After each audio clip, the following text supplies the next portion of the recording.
José María Aparicio Talayero. Para los que no lo conozcan, es un doctor en medicina especializado en pediatría. Ha sido 20 años jefe de servicio del Hospital de Marina Alta y actualmente ejerce como pediatra.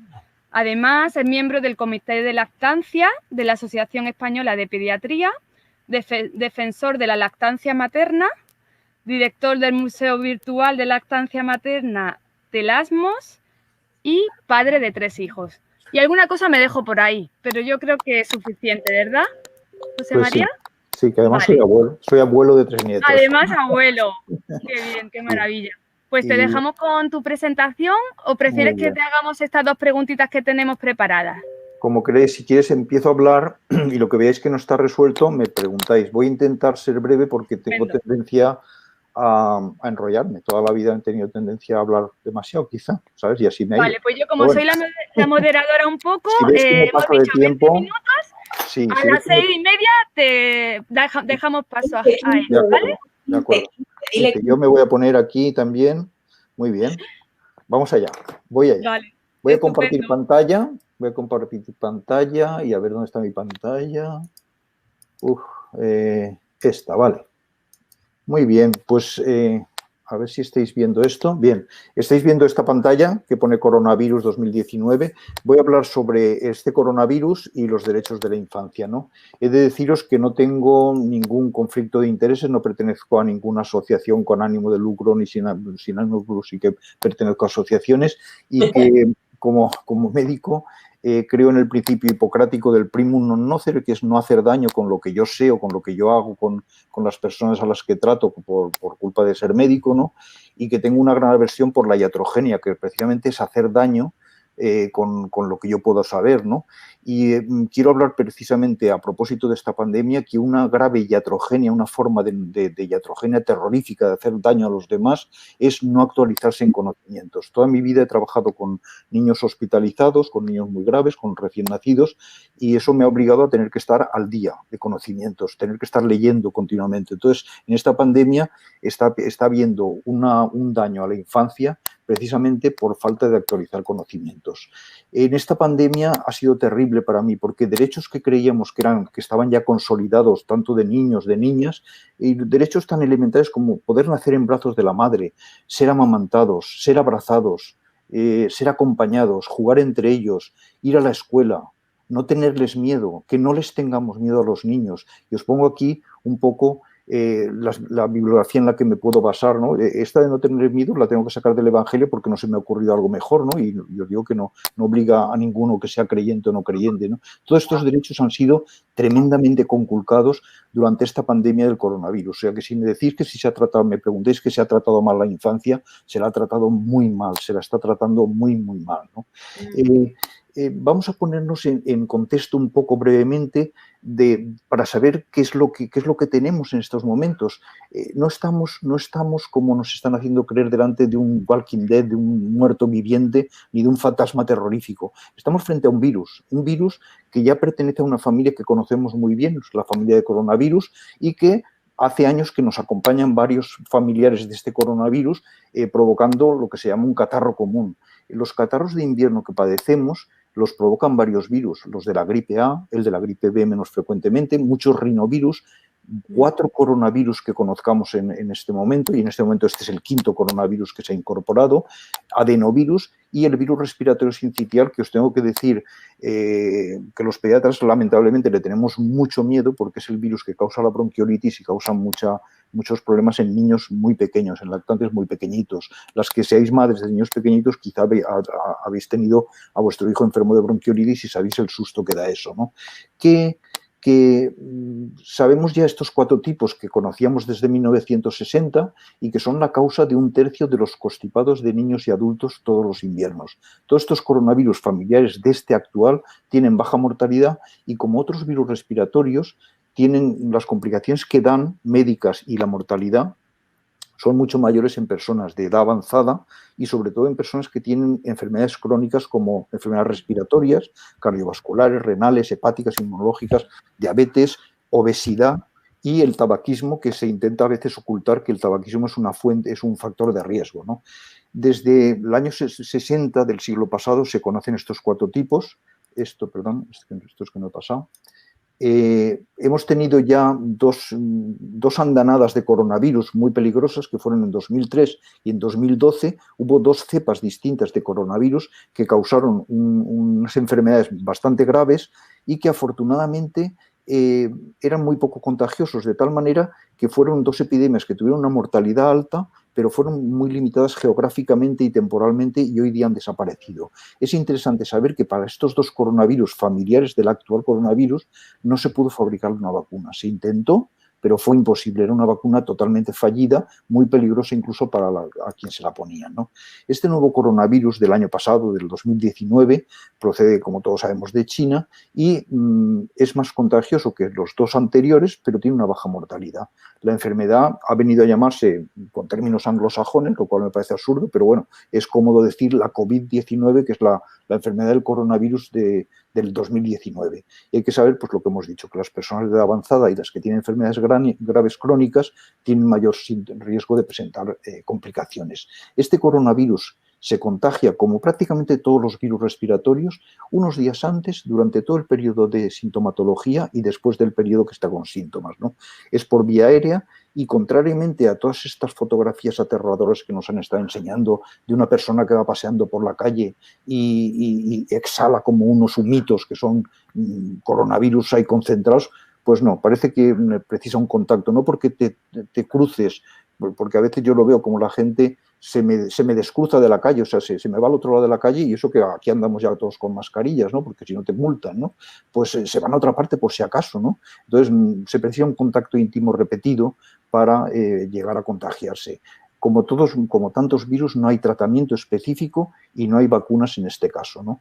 Y el tratamiento es de soporte, es lo que hemos hecho siempre cuando estamos malitos de cualquier gripe, pues el reposo, meterte en la cama, tratar la fiebre, el dolor, la tos, beber mucho, porque siempre es bueno estar bien hidratado para que la mucosidad que tienes sea mucho más líquida y la puedas expulsar bien, ¿no? Y por supuesto, si estás muy enfermo, claro que tienes que ir al hospital y a lo mejor necesitas que te ingresen en algún sitio más especial, ¿no? Y las únicas medidas que se ha visto que son eficaces para este virus y prácticamente todos los virus respiratorios son el lavado de manos frecuente con agua y jabón, Si no hay agua y jabón, bueno, pues el gel hidroalcohólico puede ser un sustitutivo, pero ya es triste que no haya agua y jabón en un sitio, ¿no? O sea, que lo que nos están, el lío que nos están armando de tanto gel hidroalcohólico es secundario, es si no hay agua y jabón, y desde luego donde no hay agua y jabón lo que podemos hacer casi es llorar, porque es una situación muy lamentable, ¿no? Y mantenerse a más de 1 metro de distancia de personas enfermas. Esto es lo que sí que está comprobado para evitar enfermedades respiratorias. No vamos a entrar en el tema de la mascarilla, pero el tema de la mascarilla es muy accesorio a todo esto y da una falsa sensación de seguridad y no hay ninguna comprobación en ningún artículo científico que diga que las mascarillas son eficaces para prevenir una pandemia. Vamos a ver cómo esta enfermedad ha tratado a la infancia, no cómo la enfermedad ha tratado a la infancia, sino cómo los medios de comunicación y el terror desencadenado están tratando a la infancia, porque tenemos el problema del virus y el problema de lo que pensamos ahora que es ese virus, ¿no? Porque tengo que decir claramente que hay un divorcio tremendo entre las publicaciones médico-científicas, entre lo que se está publicando, lo que yo leo todos los días, de compañeros míos que están trabajando con niños, de lo que yo miro de los servicios epidemiológicos de los distintos países y lo que están publicando los medios de desinformación de masas. No se parece prácticamente en nada. Donde puede que haya ningún muerto o un muerto, te sacan 20 y si no te lo repiten 20 días hasta que te crees que haya 20 días, ¿no? Donde pudo que hubo un día un Kawasaki, te han sacado tantos Kawasakis que parece que los niños estén condenados a tener Kawasakis por aquí y Kawasakis por allá, y es falso por completo, ¿no? No se corresponde a esta realidad. ¿Qué ha originado este divorcio aberrante entre la realidad publicada y lo que cuentan lo que vocean los medios de desinformación de masas? Pues ha provocado esto, un miedo tremendo de madres y familias, miedo tremendo, y un miedo de los cuidadores y de los educadores. Hay un miedo. Entonces, si ahora el gobierno pretende abrir los colegios, lo tiene muy mal, porque estos 2 miedos están impidiendo muchísimas cosas. Me ha enviado mi colegio de médicos, como tantos otros colegios, una nota diciéndome que, ojo, que muchas madres, muchas familias están pidiendo exenciones para que sus niños no vayan al colegio. Y es que eso responde al miedo que tienen las madres de que sus niños vayan a morir en la escuela. Y muchos cuidadores están exigiendo unas seguridades que jamás se exigieron para ningún virus respiratorio como este, ¿no? Los sindicatos incluso también, hay educadores que se han ido ante notario para decir, como a mí me pase algo, os la vais a ganar, ¿no? Esto no nos está dejando trabajar con tranquilidad, pensar con tranquilidad en qué hacer para que los niños vayan entre niños. Yo no digo ya que vayan a la escuela, que vayan entre niños, ¿no? Entonces, os tengo que decir que la realidad publicada por la ciencia es que la inmensa mayoría de niños, incluidos los recién nacidos, padecen una enfermedad leve o son asintomáticos. Y esto, al principio los chinos pudieron tener excusa y dice, bueno, los pobres hicieron lo que pudieron porque no sabían muy bien de qué iba esta historia, pero precisamente fueron médicos chinos los que empezaron a publicar rápidamente y a las 2 o 3 semanas de esta pandemia sí que sabíamos ya, y aprovecho para decir pandemia porque desde luego que no soy negacionista, estamos ante un virus frente al que no tenemos de momento defensa, si es un virus peligroso, tan peligroso como el de la gripe, de momento ya ha matado tanto como la gripe, ¿no? Entonces los chinos desde el primer momento ya publicaron que niños muy pequeños, entre 1 y 11 meses, 7 niñas y 2 niños, que habían sido contagiados por sus padres, tenían apenas fiebre, apenas alguno catarro, ninguno precisó ir a la unidad de cuidados intensivos ni ningún tratamiento y todos estaban bien. Una revisión sueca el 23 de marzo ya dijo que pocos niños padecían la enfermedad, ¿no? Menos del 5% de niños, y que padecían formas leves, que los fallecimientos eran excepcionales y que no había ninguna transmisión vertical, que esto es a través de la placenta y a través de la leche materna. Y en Italia, un lugar que, como sabéis, ha sido de los más atacados, de los primeros atacados y masivamente, hubo una revisión en 70 niños, donde los muy pequeños, donde vieron que no tenían gravedad, que no había transmisión vertical, que no encontraban virus en la leche y que los datos de los niños decían son muy tranquilizadores, se extrañaban, como nos hemos extrañado todos los pediatras, de ver que no han aparecido casos, una mortalidad semejante a la de los adultos, ¿no?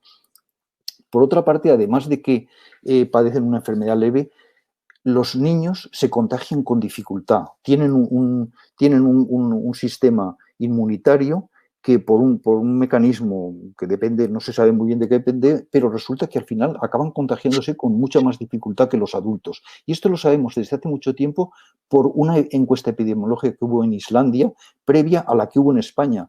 Mientras que los porcentajes, por ejemplo, en Islandia, entre gente asintomática eran 0% en niños y 2% en adultos asintomáticos, y en sintomáticos era 6% en niños, niños que tenían mocos o tos o fiebre, solamente el 6%, mientras que adultos que tenían tos, moco o fiebre, el 13% eran positivos a este virus, ¿no? Y lo mismo nos ha pasado en España con nuestra encuesta epidemiológica. Por encima de 20 años, la proporción en ese momento era de 5-8%. Estoy convencido que ahora que hemos salido va a ser superior porque este virus es un virus respiratorio que tiende a contagiarse, ¿no? Mientras que en niños pequeños podía ser de 1% en los menores de 5 años o del 4% entre los de 15 y 20 años. En Italia vieron lo mismo, en Estados Unidos han visto lo mismo y en Australia han visto lo mismo. Unas proporciones rarísimas, solo 4% de niños frente a 23% de adultos, ¿no?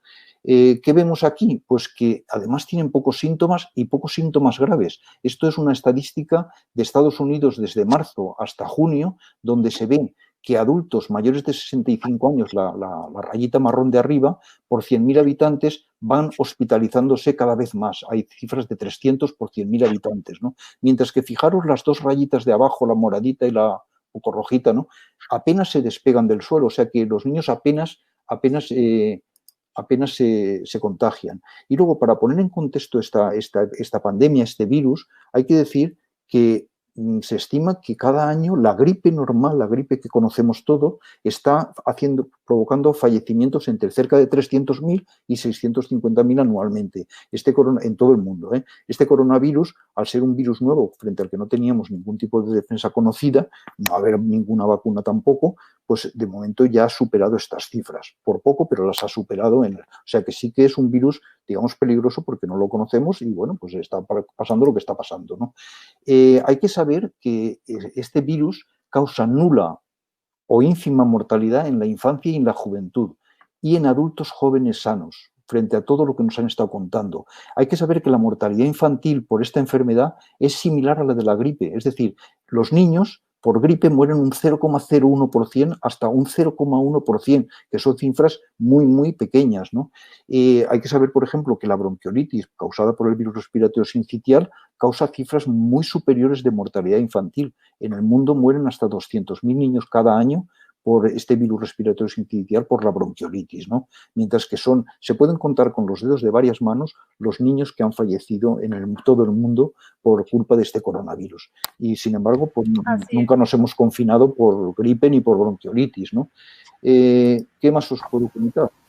¿Te parece? Sí. Perdona que te interrumpa, José María, que nos sí, quedan solo 6 minutitos para terminar tu parte de la presentación. ¿Qué te parece si damos paso a las dos preguntitas que teníamos preparadas? Me quedan 3 o 4, ¿eh? ¿Queréis que ¿Sí? Yo casi preferiría acabar?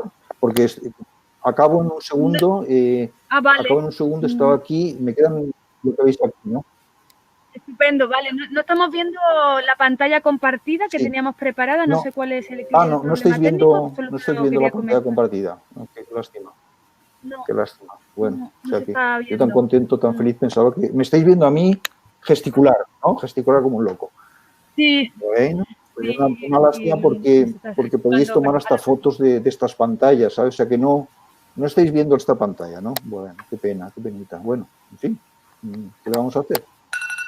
La veré yo. Vale, si quieres terminar con tu presentación y te hacemos las dos preguntitas, que nos quedan 5 minutos. Pues mirad, otra cosa que es muy importante que sepáis es que los niños apenas contagian, o sea, contagian muy poco. Es muy raro que el caso índice de una mini epidemia en una comunidad sea un niño. El caso índice suele ser siempre un adulto.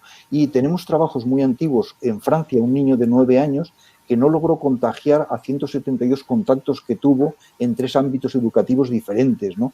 En Australia, 9 niños, de los cuales 6 eran de primaria, no lograron contagiar, ojo, a 735 alumnos y 128 profesores en más de una semana que estuvieron circulando sin que las autoridades, digamos, sanitarias supieran hasta que empezaron a seguir sus contactos. Y en Irlanda, de la misma manera, 3 niños entre 10 y 15 años no lograron contagiar a 1.001 contactos, ¿no?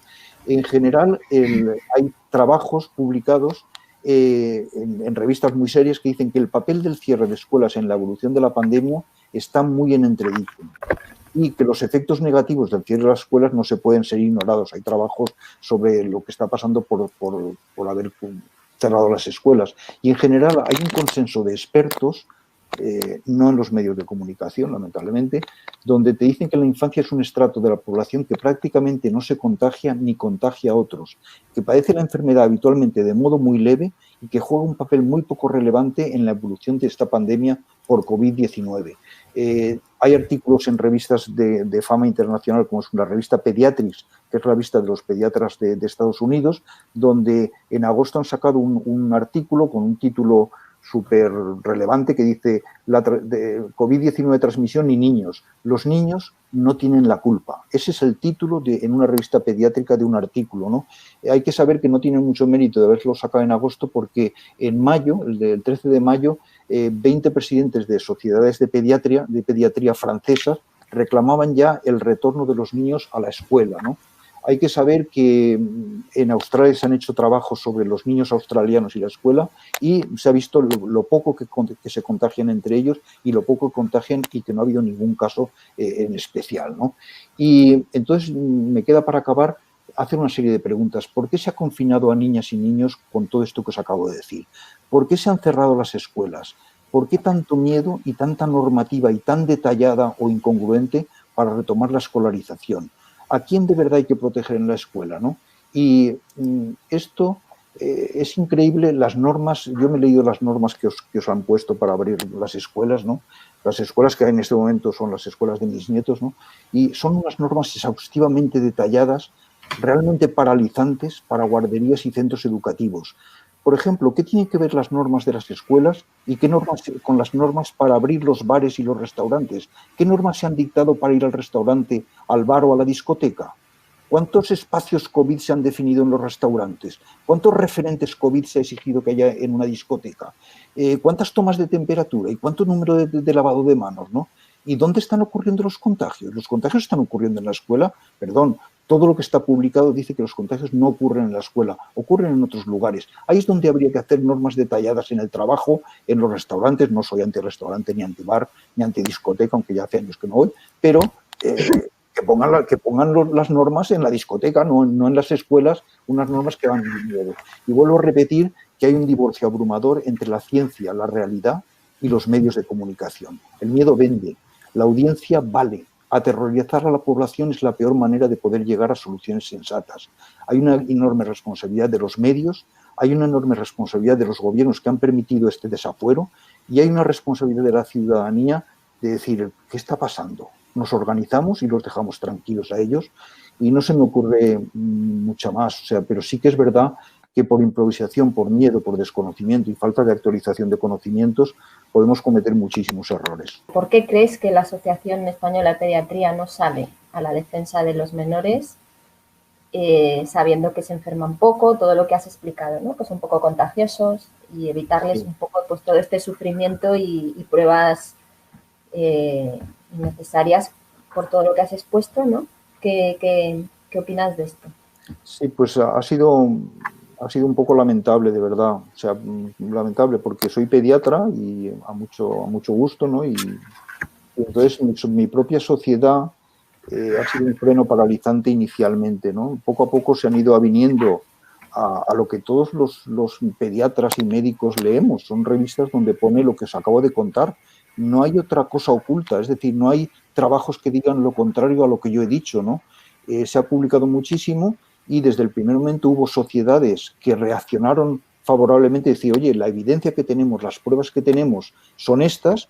Luego, digámoslo, se puede mamar, se puede ir al colegio, los niños no contagian, nada es categórico, porque no se puede decir no contagian, los niños contagian mucho menos, no son una fuente de transmisión las escuelas, las fuentes de transmisión están en el trabajo, están en salir a la calle, y así. Encima los niños se sabe que contagian mucho menos. Lamentablemente desconozco por qué la Asociación Española de Pediatría inicialmente jugó un papel muy negativo, acusando de cosas a los niños que no estaban en absoluto probadas, y luego pues poquito a poquito ha ido callándose y dando, sí, bueno, parece que no contagian.